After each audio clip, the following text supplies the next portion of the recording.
Hello and welcome to Veggie Patch Ideas, and today it's a special day. It is changeover day.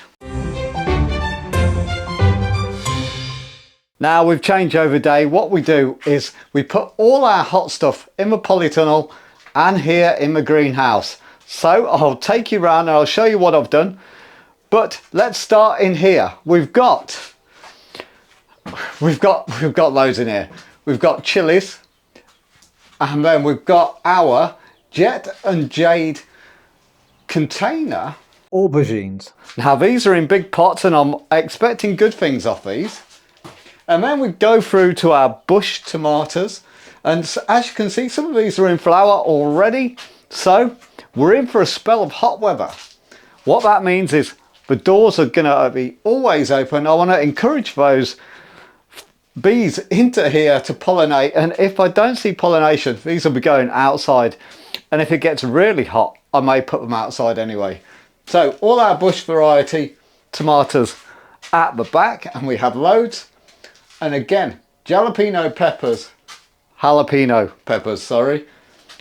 all across the back, and these are coming on nicely. And a quick tip for your peppers: let them dry out before watering them. They do like to be kept a little bit mean. Don't keep them waterlogged. Main lesson there. So let them dry out a bit, then water them.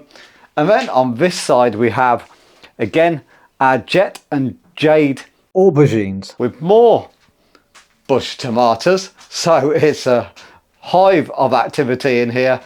And on the floor we also have our mini munch cucumbers. They will love the heat, so they'll love it in here as well. I've got a few clematis I've potted up, so they're coming on in the greenhouse as well. And then we've got loads outside to show you as well.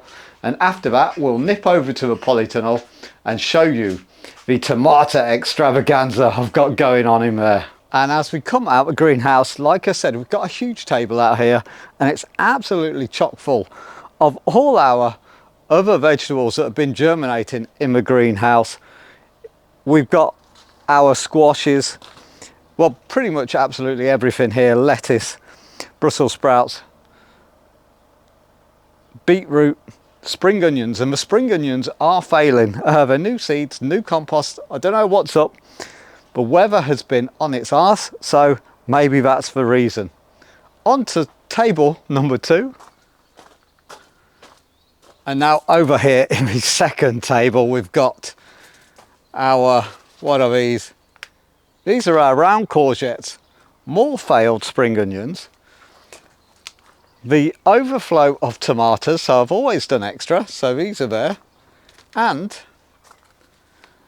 the sowing of sweet corn has not germinated. I'm going to put them outside, I'm going to water them. There's nothing else wrong.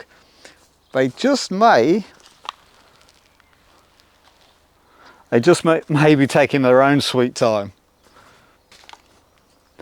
Onto the beds, and this is what we've got going now, and it's looking really fantastic. Now as for what we've got in the ground, well, it's absolutely everything. We've got a beautiful carrot bed here, all germinated, all doing very good things. We've got our sugar snap peas over here, absolutely banging away, and another tray over there. We have our beetroot, our spinach, and our onions across the back. Got a bed of golden beetroot here, and again our seed grown onions here. And on the allotment, all my onions are about ready, that were sown with onion sets, and they're bolting, so I need to eat those. And then moving onto the front, we have an absolutely glorious bed of lettuce.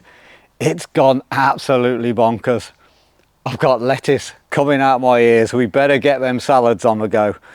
But it's a good looking bed, so this will be the last to go. And just there we have our curly kales as well. These should last until around September time, when I'll be sowing more. So we'll see what happens with them. But all in all, the top beds are looking really nice. Now on the lower beds, it's more of the same. The lettuce is absolutely beautiful, full heads. We need to eat them. Our spring onions are ready now. So, as I always say, succession. The last two successions have failed. So I'm at a stumbling block. I need to sow more spring onions. And as you can see, the ruby streak mustard, it has bolted. So what that's going to mean, this is going to taste bitter. We can rescue it for now. I can clip it right back. And it's a bitter tasting crop. So I'll try it for a bit, and if it's too bad, I'll just pull it out. But if that recovers, then all the merrier. There are some bush tomatoes in the front in case the greenhouse ones get mullered. And I think we're at a good place. Loads of spinach, loads of beetroot. Happy days. So here we are in the polytunnel, and as you can see, we've got loads of tomatoes and aubergines going along this side, and these are all beefsteak tomatoes. In the middle we have our cucumbers coming up, and hopefully these will climb all along so we can have cucumbers dangling down. And again on this side, beefsteak tomatoes all along, with chilies at the far end and cucumbers in the middle. When this all goes up, it should be like a tunnel of fruit and vegetables.